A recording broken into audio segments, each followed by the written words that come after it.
What is up, my bamboo shoots? Panda 1 here, and welcome to Yu-Gi-Oh! Dueling Network number 2.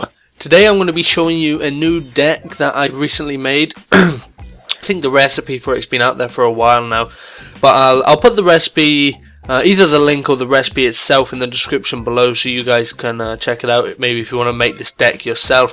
Pretty much it's a final countdown deck, and the way this deck works and the cards that you put together makes it pretty much impossible for your opponent to do anything really. Now the main things that work for this deck, make it work properly, are obviously final countdown. You want to have a monster along the lines of Marshmallon, Spirit Reaper, Arcana 4-0, the Fool, something along those lines that cannot be destroyed by battle. So you just set that down on the field like I have down here.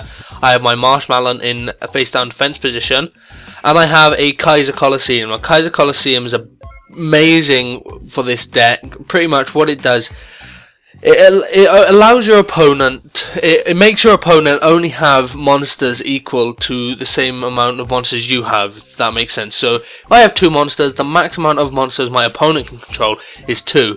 Obviously I have 1, so the max amount of monsters my opponent control is 1. And now for this deck works brilliantly with that, because like a lot of people summon monsters without realizing Kaiser Colosseum's effect, so they'll play a monster that's absolutely useless and won't be able to help them out at all.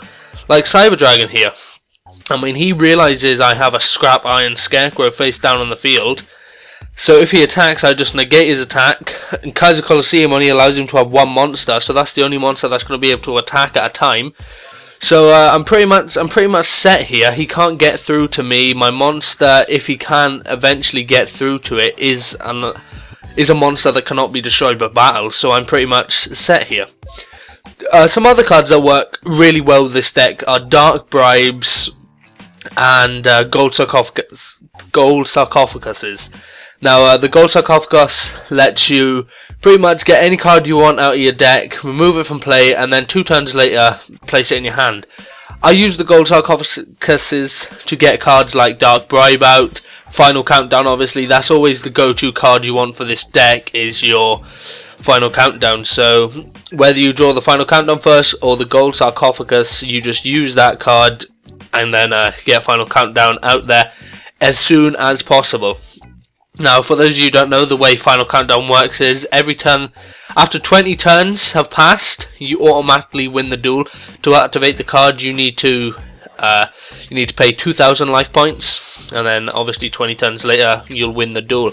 And just by using setups like these, you can pretty much just hold off your opponent and just stop them from getting through to you at all. So the 20 turns will fly by in no time, and you'll win the duel. Some other cards that I like to use with this is cards like Golden Ladybug and Solomon Wishes. Solomon Wishes lets you gain 500 life points every time you draw a card, and cards like Golden Ladybug, as long as you reveal them in your standby phase, you gain 500 life points. And now obviously I have 2 in my hand, so every standby phase of my turn I'm gaining 1,000 life points. So if I run out of Dark Bribes, and like there he has a Mystical Space Typhoon or a Dark Hole or a Lightning Vortex or whatever, and he's able to get rid of my Kaiser Colosseum and destroy my monster, then I always have a good amount of life points to fall back on if he's able to get through to me. Some other cards you can use while trying to get to your Kaiser Colosseums and Scrap Iron Scarecrows and stuff like that are cards like Swords of Revealing Light that will hold off your opponent for 3 turns, the Dark Door that will also hold off your opponent, allowing them to attack with only 1 monster per turn. So yeah guys, I hope you enjoyed this duel here. Again, the deck recipe will be down below in the description if you want to make this deck for yourself. It's a really good deck. It's not a deck I normally use to go out and play for fun, but if I want to like boost my XP and my ranking quickly so I can unlock stuff, this is something I like to do. So yeah guys, again, if you enjoyed the video, please hit that like button, comment down below telling me what you think of this deck and overall, and if you haven't done so already, please hit that subscribe button above the video. This is Panda 1, and I'm out. Peace, thank you for watching.